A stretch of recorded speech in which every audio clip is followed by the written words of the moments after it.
This night, Don Pedro, this night comes to Messina. He is very near, and he is not 3 leagues off when I left him. How many gentlemen have you lost in this action? Few of any sort, none of name. I find that Don Pedro hath bestowed much honor on a young Florentine called Claudio. Much deserved on his part. He hath borne himself beyond the promise of his age, doing in the figure of a lamb the feats of a lion. I pray you, is Signor Montonato returned from the wars or no? I know none of that name, lady. My cousin means Signor Benedict of Padua. Oh, he's returned, and he is pleasant as he ever was. I pray you, how many hath he killed and eaten in these wars? But how many hath he killed? For indeed I promise to eat all of his killing. Faith, you tax Senior Benedict too much. He hath done good service in these wars, and a good soldier too, lady. And a good soldier to a lady, but what is he to a lad? A lord to a lord, a man to a man, stuffed with all honorable virtues. It is so indeed, he is no less than a stuffed man. I see, lady, the gentleman is not in your books. Nah, no, and he were, I would burn my study. You must not, sir, mistake my niece. There is a kind of merry war betwixt Senior Benedict and her. They never meet, but there's a skirmish of wit between them. Alas, he gets nothing by that, but I pray you, who is he, is his companion now? He hath every month a new sworn brother. He is most in the company of a new noble, Claudio. O Lord, he will hang upon him like a disease. God help the noble Claudio if he have caught the Benedict. I will hold friends with you, lady. Do, good friend. You will never run mad, niece. No, not till a hot January.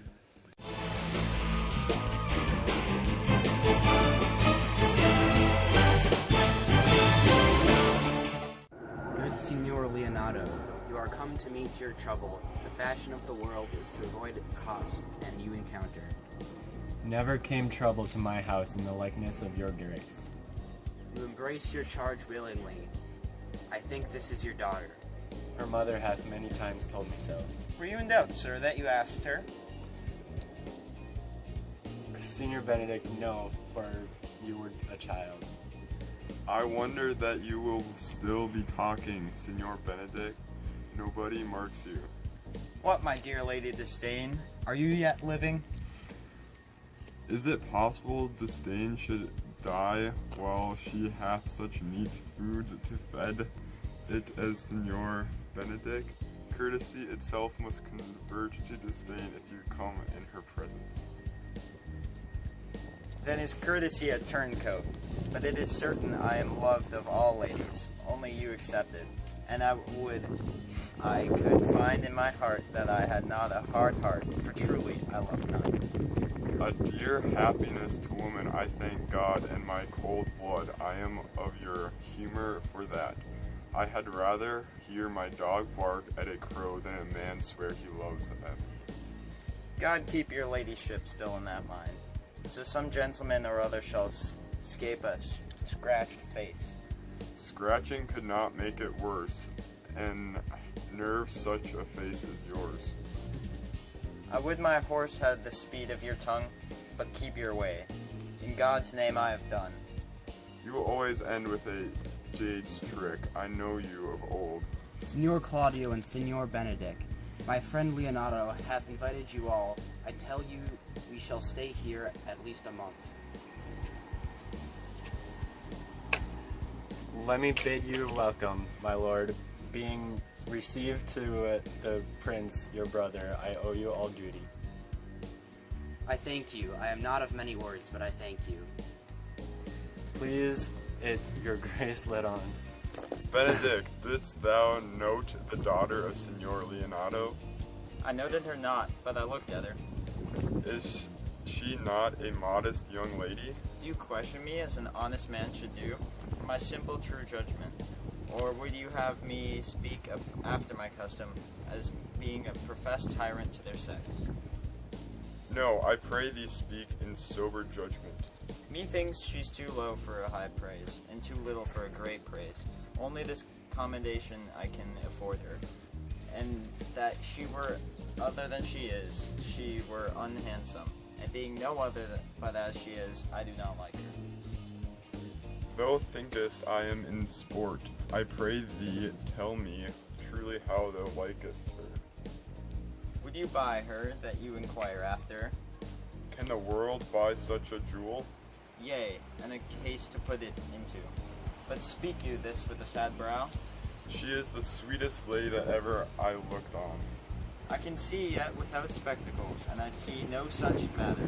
That's her cousin, and she were not possessed with a fury, exceeds her as much in beauty as the 1st of May doth the last of December. But I hope you have no intent to turn husband, have you? If Hero would be my wife. Is to come to this? Shall I never see a bachelor of 80 again? What secret hath you held here that you followed not to Leonato's? I would your grace would constrain me to tell. I charge thee on my allegiance.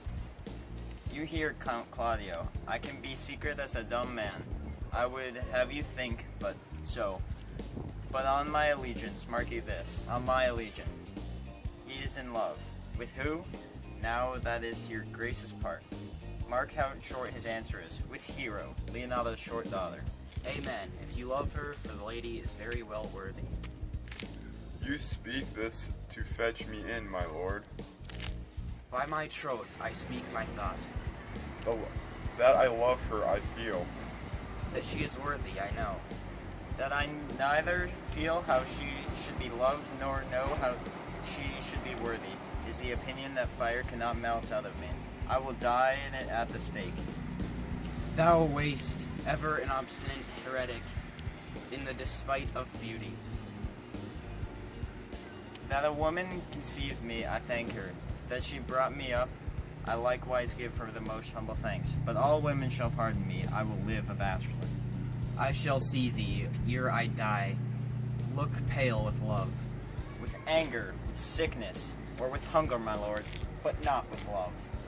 In the meantime, good Signor Benedict, commend me to Leonato, and tell him I will not fail him at supper, for indeed he hath made great preparation.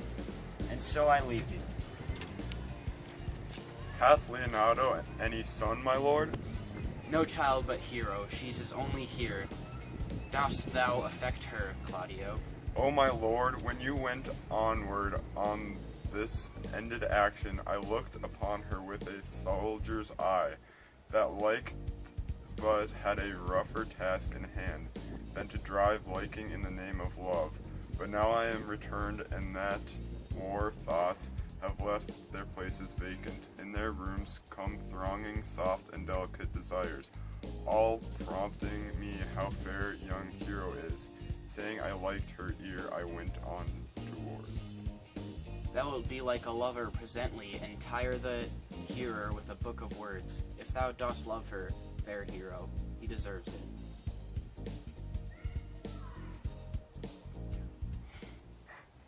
And I will break with her and with her father, and thou shalt have her. I know we shall have revelling tonight. I will assume thy part in some disguise, and tell fair Hero I am Claudio, and her in her bosom I'll unclasp my heart, and take her hearing prisoner with my ominous tale. Then after I to her father that I will break, and the conclusion is she will be thine. My lord, I can tell you strange news that you yet dreamt of, not of. Are they good? The prince and Count Claudio, I thus much overheard. The prince discovered to Claudio that he loved your daughter and meant to acknowledge it this night in a dance. I will acquaint my daughter with all, that she may better prepared for an answer. If peradventure this be true, go you and tell her.